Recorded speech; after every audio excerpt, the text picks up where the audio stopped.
Well, there's something I've never seen before.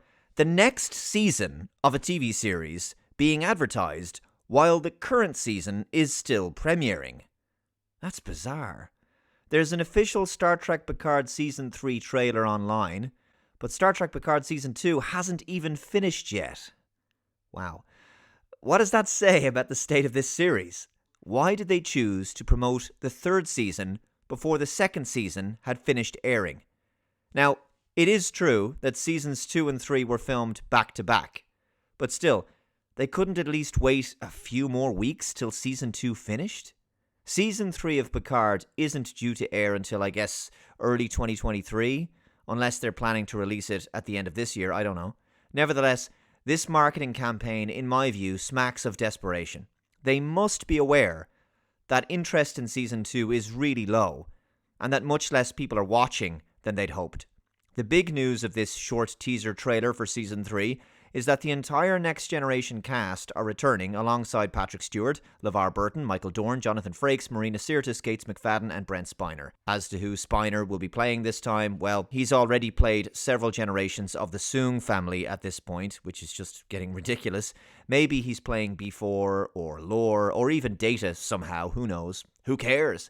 And the fans who are hooting and hollering about the announcement of the TNG cast returning, for God's sake, okay, keep it together. Have some self-respect. The same producers and writers who've been ruining Trek for years are still involved. So it's still probably gonna suck. Besides which, just look at the nostalgia bait that they throw into this trailer, which only a sucker would be taken in by. They've done this kind of stuff before, throwing in scraps of member berries to try to attract fans and give them the impression and the hope that the show might actually be a genuine TNG sequel as opposed to the mess they've given us.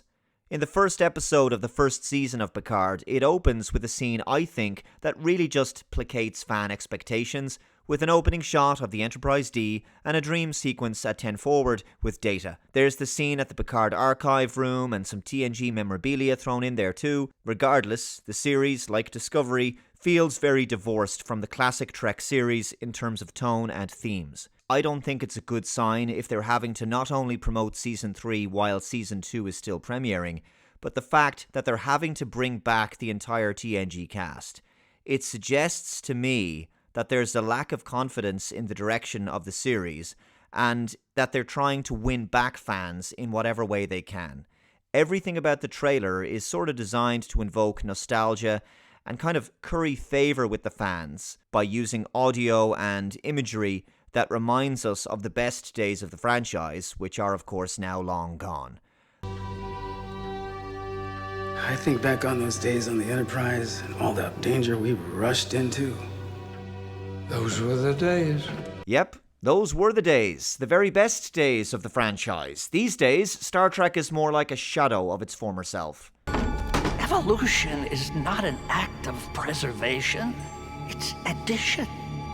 It is clear sacrifice is required again. Let's hope they don't update Worf's Klingon makeup to the Star Trek Discovery Kling-Orcs makeup.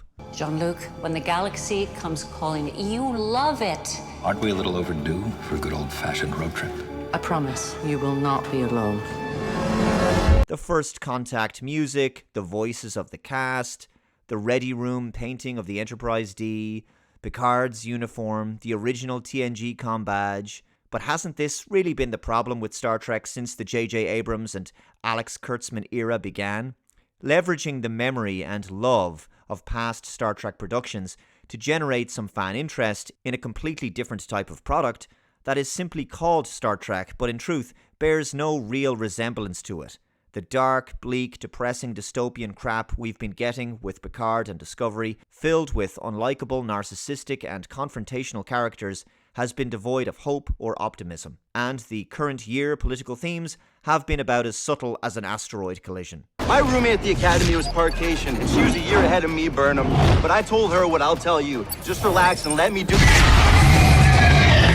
That ought to teach that white male mansplainer with his mansplaining. Picard Season 2 touches on topics such as the climate narrative and immigration, and the way that these hot-button topics are addressed is always overly simplistic and entirely lopsided. Star Trek seems no longer able to deal with serious issues from an impartial perspective. The accepted mainstream media, largely leftist position is the default, and if another side is presented, it's really just a straw man. There's no nuance in the argument. We don't get a serious or thought-provoking and grown-up conversation or debate on the illegal immigration issue, for example, which classic Trek would have given us. But instead, in Picard Season 2, it's just, here's the poor victims, here's the bad guys, isn't it terrible, and don't look any deeper into the issue. It's the position where there's nothing to be debated, explored, or learned. Just a biased political message to be preached to the audience. To give you an example of an intelligent immigration refugee story that Star Trek had previously dealt with, which would likely never be made today, take a look at the Star Trek Deep Space Nine Season 2 episode Sanctuary. At the time, when I first watched this episode, I didn't really think that much of it, but I've grown to appreciate it more given the fact that the story really resonates with what our world is dealing with today. So, the story is about an alien race from the Gamma Quadrant called the Skreans, an agrarian species. They're looking for the legendary homeworld of their people. They were a subjugated people, but they've been scattered and wandering the galaxy looking for the wormhole after the species that had oppressed them were conquered by the Dominion.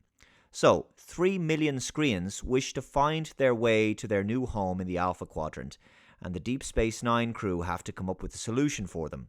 The Skreans start coming through the wormhole and arriving at the station in enormous numbers, and over time, they begin to become difficult to manage.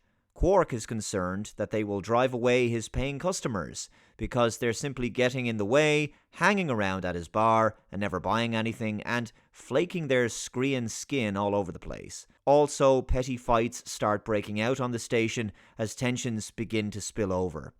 Kira befriends the leader of the Skreans, who believes she's found their legendary homeworld. She claims that it's Bajor, but Sisko and co. believe that the planet of Draylon 2 would be the perfect place to relocate them. So, the Skreans want to emigrate to Bajor.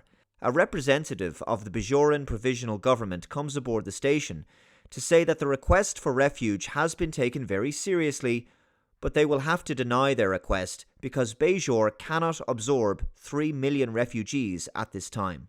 After what the Cardassians did to their planet, they can barely take care of their own, let alone take on the burden and responsibility of a massive influx of immigrants in need of their precious resources. The Skrean leader tells them that the Skreans would not need to be looked after. They would take care of themselves and farm the land. One of the Bajoran representatives says that this decision is not based solely on Bajoran self-interest, and he says that such a huge increase in population would prove to be tragic to the Skreans also. The Skrean leader argues that Bajor has more than enough room and that the plains of the northwest peninsula on the planet are practically uninhabited and have ample space for farming.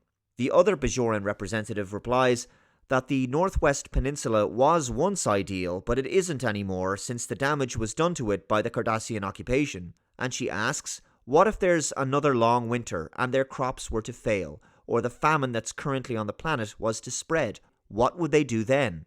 The Skreans are willing to take that risk, but the Bajorans are not. They ran a series of projections to see if a Skrean settlement would survive on the Northwest Peninsula, and the results were not encouraging. The Bajorans are unwilling to stand by and watch the Skreans struggle to survive, and they lack the resources to provide them any useful aid. To help the Skreans would mean depriving the Bajoran people. If only our politicians thought this way today, right? The Skrean leader just comes across as idealistic, unreasonable, and immensely selfish and overly zealous, as well as extremely unappreciative of everything the Federation is doing for them. They're being given a new homeworld in the form of the excellent Draylon 2, with its long growing season. It's ideal, but their infantile prophecies are blinding them to this opportunity, so they cling to the false notion that Bajor is their true and rightful home. Suffice to say that herself and Kira have a falling out, and the Skreans are forced to make do with Draylon 2.